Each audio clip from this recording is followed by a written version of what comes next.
সরকারি চাকরির সংশোধন অধ্যাদেশ ২০২৫-কে কালো আইন উল্লেখ করে তা বাতিল না করলে সচিবালয় অচল করে দেবার হুঁশিয়ারি দিয়েছেন সচিবালয় কর্মকর্তা কর্মচারী সংযুক্ত পরিষদের নেতারা। খসড়ার অনুমোদনের পর রোববার রাতে প্রজ্ঞাপন জারির প্রতিবাদে সচিবালয়ের ভেতরে তৃতীয় দিনের মতো বিক্ষোভ মিছিল করে এমন হুঁশিয়ারি দেন তারা।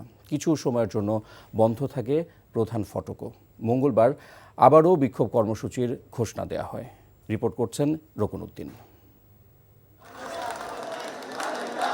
বৃহস্পতিবার খসড়ার অনুমোদনের পর রোববার রাতে সরকারি চাকুরি সংশোধন অধ্যাদেশ ২০২৫-এর প্রজ্ঞাপন জারি করা হয়।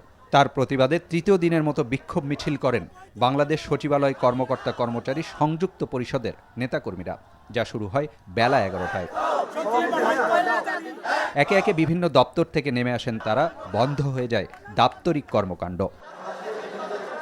এই অধ্যাদেশ প্রত্যাহার করা না হলে আমরা এমন কঠোর কর্মসূচি দেব যে সচিবালয় কেউ ঢুকতে পারবে না। প্রত্যেকের ৩ দিন ছুটি নিয়ে আপনারা সিএল ছুটি নিয়ে বাসায় বসে থাকবেন। কোন ফ্লোরে কোন ডেস্কে কোন কর্মচারী বসে থাকতে পারবে না। এরপর বিক্ষোভ মিছিল নিয়ে তারা যান সচিবালয়ের মূল ফটকের সামনে। এ সময় ওই ফটক দিয়ে আধা ঘন্টার মতো সব রকমের যান চলাচল বন্ধ হয়ে যায়। সেখান থেকে সচিবালয়ের বিভিন্ন সড়ক ঘুরে সবাই যান মন্ত্রী পরিষদ ভবনের সামনে। বেলা ১:৩০ পর্যন্ত সেখানে অবস্থান নিয়ে সরকারি চাকুরি সংশোধন অধ্যাদেশ বাতিলের দাবি জানান তারা।